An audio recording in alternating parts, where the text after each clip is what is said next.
Welcome back, everyone, to Coach to You. I'm your host, Coach Regina, and today I am back with another video. Now, guys, we're going to talk about today overcoming fear of change. I want to thank you guys first and foremost for all of your feedback on my last video. I put my heart into that video, and I really can tell that you guys really valued that heart. So, in this particular topic, guys, I'm going to do the same thing. I want you guys to watch the video to the end. Be sure, if you're not already, like and subscribe the video so that I can bring about additional content that you guys like. Okay. So, again, today we're going to talk about overcoming fear of change. Now, before I get started, I want to go ahead and give my disclaimer and we'll just run through that real quick. Although I'm a student of psychology, I'm not a licensed health professional. All content and information on this channel stems from my own personal experience and extensive research on the topic and is for informational and educational purpose only and should not be considered professional medical advice. If you feel you have a mental health condition, seek the guidance of a medical professional. All right, guys. So, again, I want you guys to watch to the end. I cannot stress this enough because I know that every one of us in life find ourselves experiencing some form of, fear that or discontentment when it comes to change. Some people don't like change. They'll tell you right off the back, no, I'm good with this or I'm good with that, the way that things are. But here's the thing, guys. What we need to understand is that fear is just false evidence of reality appearing real. Okay. But change can be defined as the process of moving from one state of condition or situation to another, often involving a shift in our routines, beliefs, or environment. Now, guys, I give you guys a lot of my personal, experiences to kind of help tie different things together. And I'll do the same with this here to kind of help you understand and then be able to, you can utilize it to help reference different areas in your life where you had to undergo change. Okay. So change can be intentional. It can also be something that just kind of happens out of nowhere. But when it's intentional, it involves making conscious choices or decisions to pursue like a career or something that again may be unplanned, like adapting to life, unexpected events, things that can be catastrophic. Regardless, change is inevitable. Okay. And you'll probably hear me say that a couple of times because I want to stress you cannot get around change. So, for many of us, we may come to recognize that our need for change may have derived from behavior patterns that have gone unaddressed or ignored for far too long. At its core, change represents a departure from what is familiar and comfortable, often requiring us to adapt, learn, and grow as we navigate new experiences and uncertainties. As I mentioned, change is inevitable. When you go throughout life and things begin to come up, what happens is certain experiences or events act as a catalyst to kind of spur you into change, especially when, like I mentioned earlier, these things have went unaddressed for far too long. Okay. At its core, change ultimately represents a departure from what, like I said, what is familiar and comfortable. It requires us to learn and adapt. Why did I stress this so much? Because one of the things that I've come to recognize is that when for people who tend to be stuck in their head, not if you know if you even know people like that. I was actually once. I do a lot of analyzing self-awareness. It kind of helps me to kind of navigate life's complexities. So I'll tend to kind of take a breather, just kind of give myself, even if it's just daydreaming for a minute, giving myself a scenario of how I would have wanted a situation to go versus how that situation has went. That's one way that I kind of adapt to change. Okay. So I wanted to kind of repeat that because it does require adaptation. You have to be able to adapt to situation because listen, life is going to happen regardless. And what happens is what I've come to understand is that when we don't allow ourselves to become adept at dealing with new experiences and uncertainties, these things can act as unnecessary triggers or stressors in life. Where, and if you were allowing yourself the awareness to understand that, you know what, I understand that this is something I just have to go through. Breathe, reframe the situation, right? Rather than, you say, well, wow, man, things are getting hard, just lost a job, right? how about reframing the situation to something like, you know what? I recognize that I've been at that job for quite some time. This particular situation is actually opening up new opportunities for me to discover what I truly desire and value in life. You just signal to the brain that this is not a threat. This situation is something that I can, in fact, adapt to. It doesn't mean that it's going to happen overnight, especially if your nervous system is not trained to be able to handle such pivotal situations where you find yourself almost like being jolted out of a situation. If you found your sense of self worth tied into that job, that relationship, that home, or that friendship or whatever the case may be. If you tie your sense of self-worth to these particular things and they create that jolt, it can act as a trigger for a setback in your mental health. Okay, this is something that I have been through in past times in my life where I tied my sense of self-worth to relationships, jobs, and other different experiences without the awareness that all these things are changing. They're ever changing, and so being able to overcome the sense of uncertainty that arises from the disconnect is crucial. Okay, so again, while change can bring uncertainty and discomfort, it is also essential part of personal development and transformation. Without change happening, we'll become complacent in life. We won't make conscious choices to move out of situations that have run their course. Ultimately, we are creatures of evolution, and if we're not evolving, then the soul is not given its full potential to expand its wings. So we have to have experiences and change as a means to giving the soul the opportunity to grow. Okay, either way, as I mentioned, change is inevitable. Okay, you can almost kind of put that on record because I've said it already. And what I have come to discover is the best way to navigate change is by getting beyond resistance.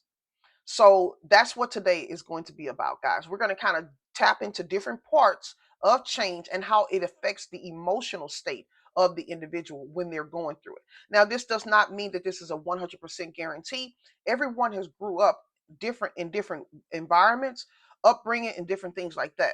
Depending on what the person has experienced in their life, ultimately determines how they're able to navigate the emotional journey and the practical insights that they have used to help them move from resistance to growth. Okay. So this is going to get really, really good, guys. So just hang in there as I kind of, go through my notes and everything. But again, we're going to talk about overcoming change. Okay. So one of the aspects of overcoming change is the emotional journey. Navigating the cycle of change typically begins, as I mentioned, with resistance, as we instinctively cling to what feels safe and familiar.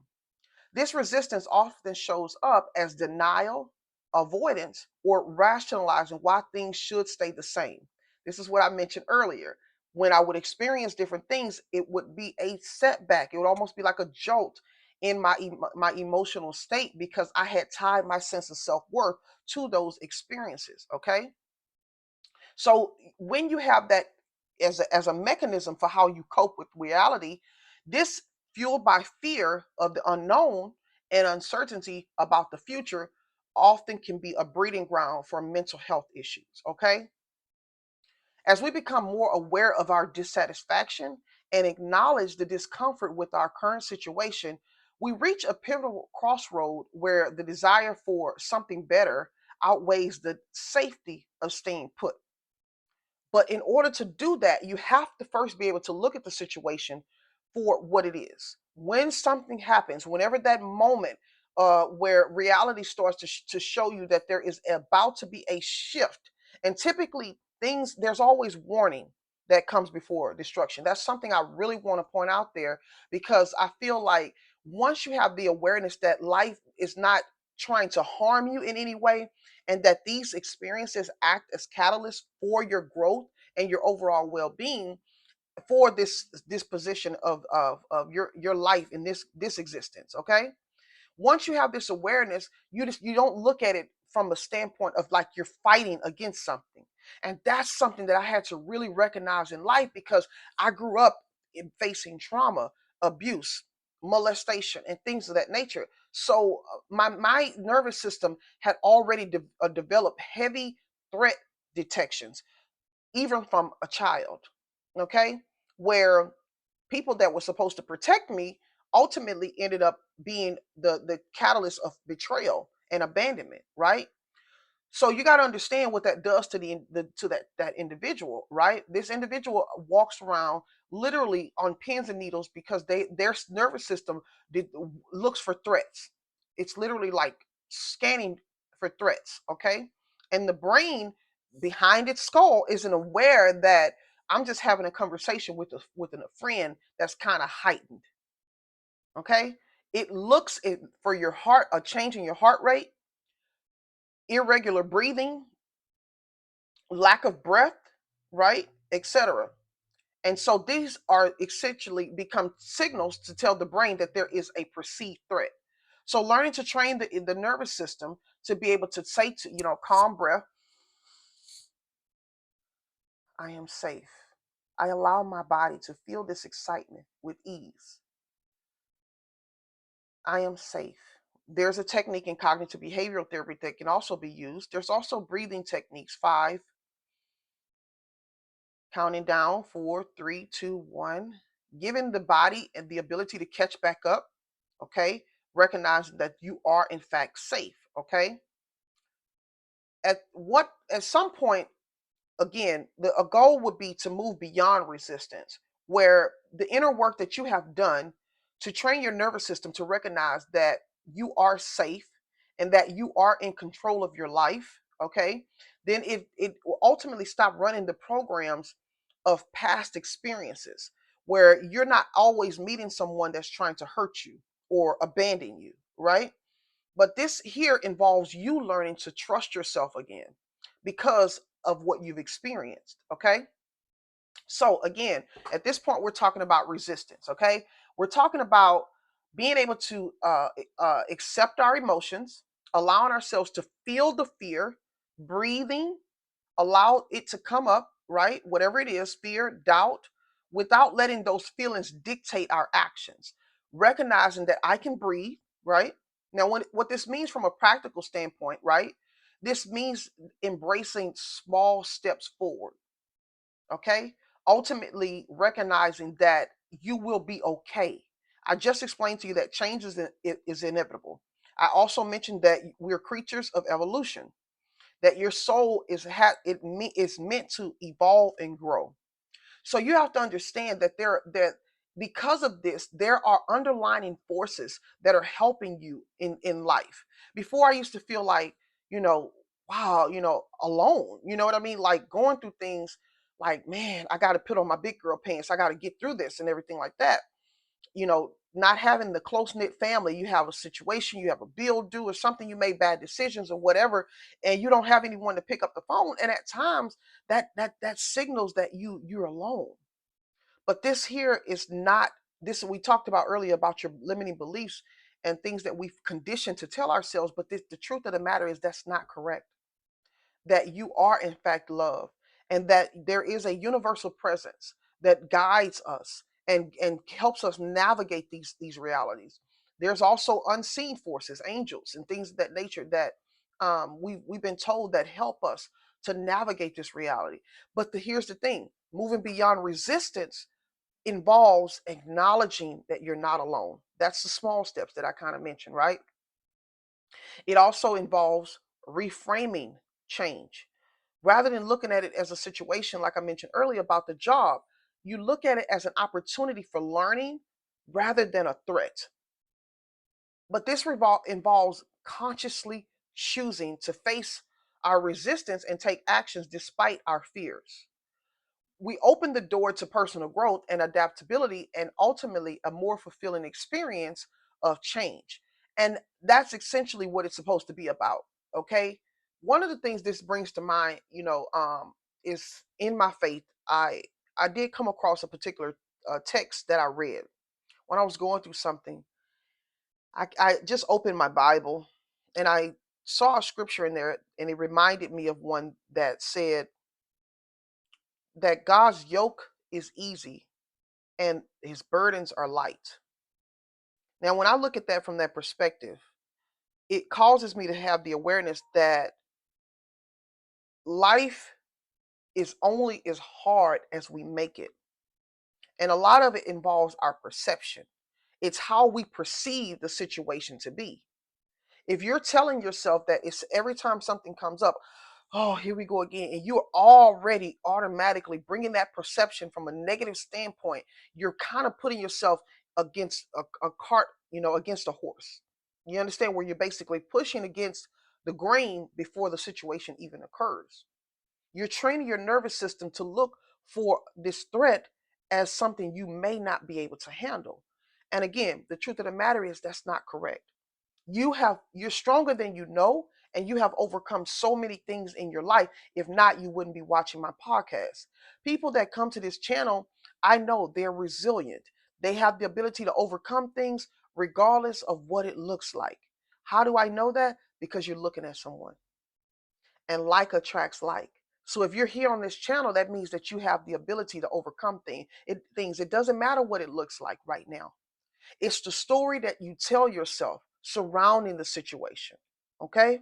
And that's what we look when we talk about overcome resistance. So that's the first thing, okay? The next one is recognizing the seed of discontent. The process often begins with like a subtle, persistent feeling that something in your life no longer fits. You might find yourself noticing a growing sense of unease, as I mentioned earlier, in a job, in a relationship, or in your daily routines. Instead of acknowledging these feelings as common, you want to maybe take a breath, breathe calmly, right? As I mentioned earlier, allow your mind to go into this silent place because you have a higher self that's always trying to get in contact with you, right? But the noise, the excess noise of life, the hustle and bustle of the day, oftentimes doesn't allow you to connect with that sensitivity that is there, that's trying to lead you, your intuition. But allowing that silence to come, right? Rather than staying busy or convincing yourself that you should be grateful for what you have, recognizing that it's okay to have gratitude. However, ignoring these signs can keep you stuck in patterns that no longer serve you. Discontentment doesn't always mean that you're not happy with life. There could be just that particular area where things have kind of gone awry and you recognize that you need to make change. So feeling that sense of discontentment is a way of being able to let you know that there is a need that your soul is calling you to address. Okay? So that was recognizing the seed of discontent. I'm not going to make this video too long, guys. So probably about 22, 25 minutes. But if you're watching to the end, I hope that you get the whole gist of what I'm saying here, because this has been the cornerstone that has helped me to recognize that life is going to happen. And I can look at it from the perspective of life happening to me, or I can look at it from the perspective that life is happening for me. Troubles don't last always. And no matter what comes up, you will get through it. But having these tools of awareness can help guide you and help you navigate these complexities. You can have that inner voice and saying, you know what, Coach Regina said that discontentment can be a means of my soul trying to communicate to me. Okay. So again, I'm going to probably make it about 25 minutes, but if you stay to the end, make sure that you get these points of awareness. Okay. Number two, the breaking point. When change becomes inevitable, discomfort tends to build over time, right? And eventually it demands your attention.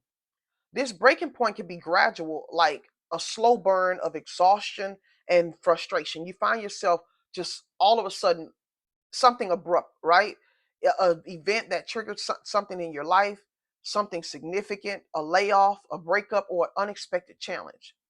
In these moments, the idea of enduring the status quo becomes more painful than the uncertainty of change, and something inside you shifts. This is what happened to me. I'll never forget, guys. I was literally going through a situation where I was really believing for something to occur in my life, but I felt like I would get close to it, and then all of a sudden something would pull me back. And I'll never forget, I had hit that breaking point where I told my partner, I said, I'm ready to get off this roller coaster. He was like, what do you mean? I said, I believe that there's something for me. I truly believe it. But I said, I get this feeling that there's an unseen force that's in opposition, almost like dangling a carrot in my face. And he was like, wow, that's pretty deep, you know. But that moment was the awareness, the breaking point that the path that I was going on wasn't sufficient to the life that I truly desired. And you may say, well, Coach Regina, what was it exactly? Force, fear, anxiety, stress, trying to control things rather than recognizing that life is going to happen with you being just as you are without your need to try to force the outcome.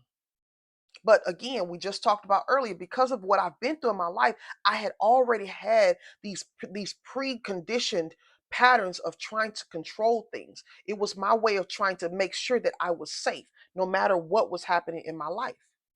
But the truth of the matter is, those are just ego. They're patterns of mindsets that try to navigate this 3D reality when you feel like you are losing control. Whether it's the wounded child, the fixer, the mothering, whatever the archetype is. These are egos. They're literally, and they're self-sabotaging.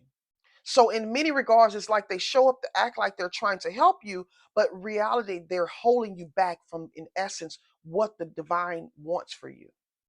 Okay. So for me, it was the breaking point. That was the realization that, you know what? I told him, I said, I'm going to get off this roller coaster. I hope that this is something that you can see in your own life as well, where you recognize that you have been going about something a certain way for so long, and there's an awareness that clicks in that, you know what? I'm done. And here's the thing about choosing: once you consciously choose, reality has to obey. It will take some time to catch up because your behavior pattern has been ingrained for so long. It will take some time to catch up to your new sense of choosing to walk a new path or develop a new mindset, right? But ultimately, it will begin to obey. You just have to persist in the reality that I am done with this old conditioned mindset that is no longer serving me. Okay. Number three, making the decision and feeling empowered. Uh-oh, that's what I did, guys. I literally recognized that as soon as I made that decision, it was like something came over me. I cannot explain it, but I felt that I was at this pivotal crossroad where I made a conscious choice, right? And in that, decided that remaining the same was no longer an option. It was this act of courage that brought about a surge of hope, relief, and empowerment. I was on vacation. I literally came back. I came back and I got into my meditation room, and I spent days recognizing the inner turmoil that I had been causing myself by trying to force and control the outcome. I developed this mantra that I would say to myself. I said, I choose to embrace change like a little child anticipating its birthday. I now choose courage and surrender. I also developed trust. That was something that was taken from me as a child, the innocence that I recognized that was taken from me. So I didn't trust. I didn't trust the universe, and I didn't trust myself. And it was the awareness that that was what was going on in my life that gave me the ultimate courage that I needed to get from out of those lower states of fear, shame, and guilt that had been running my life.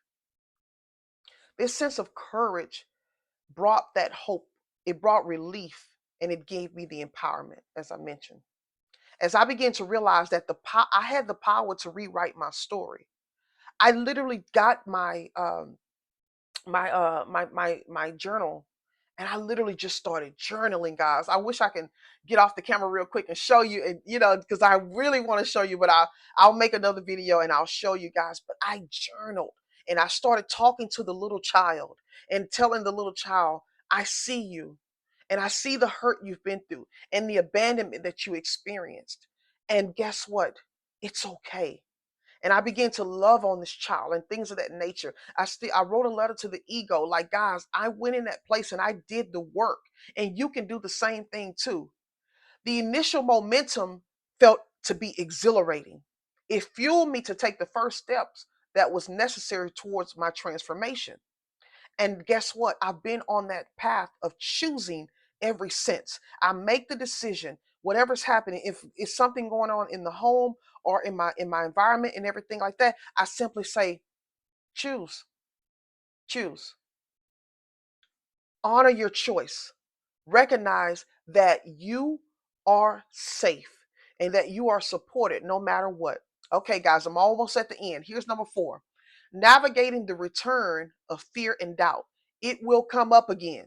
Soon after you make that choice, fear can creep back in. It did. It did a couple of times. And it kind of started making me feel like, okay, what's going on here now? Like I chose. I want to make sure I say this because I don't want you to have this moment where you get courage from Coach Regina, and then you like, hey, this thing came back up again. It does come back up again. It's the ego's tendency to try to hold on with every grip. You understand?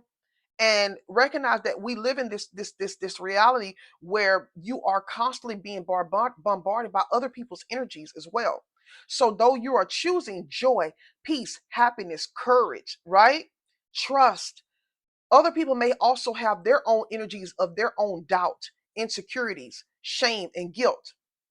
Because you once navigated those trenches, okay, that familiarity or that residue can also kind of rub itself up against you.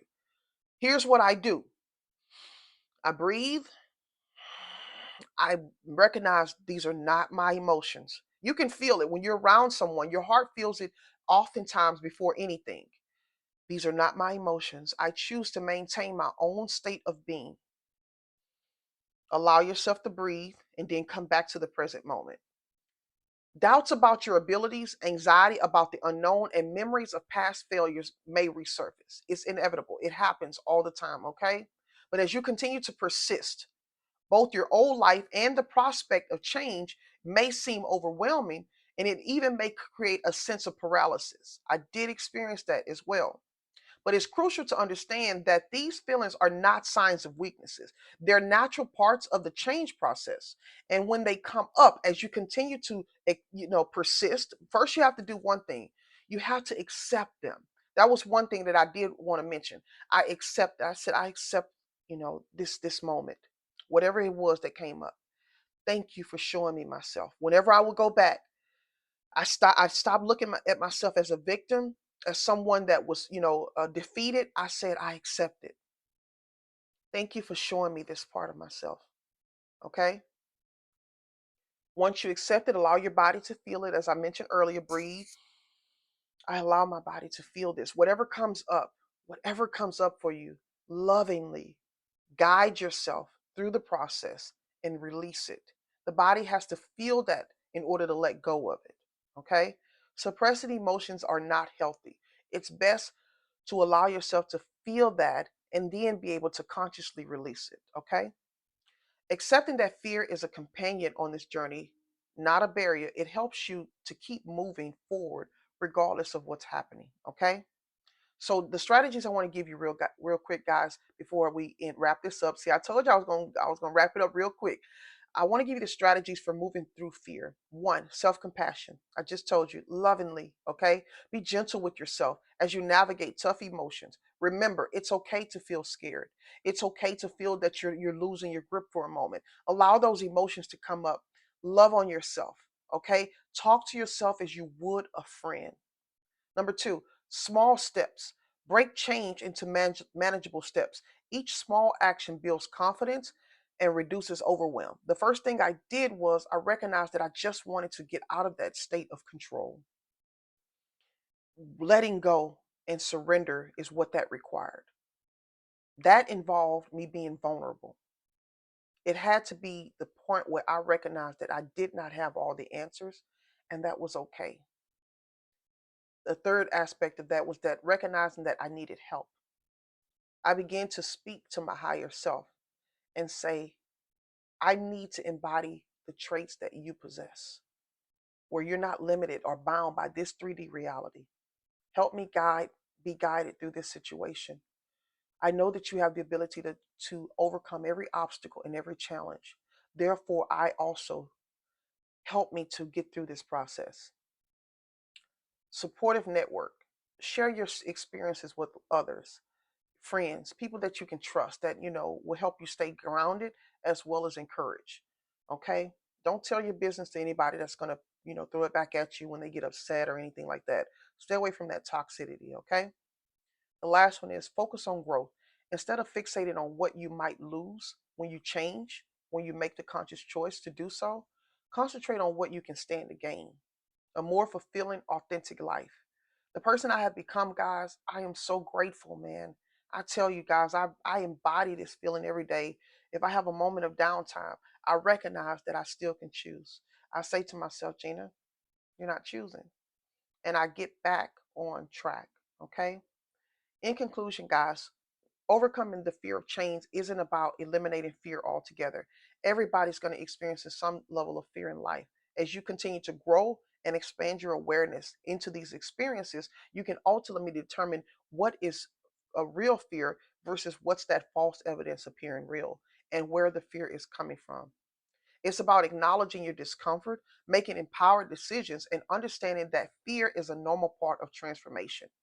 By embracing uncertainty and taking consistent steps forward, you can open the door to growth, resilience, and newfound possibilities.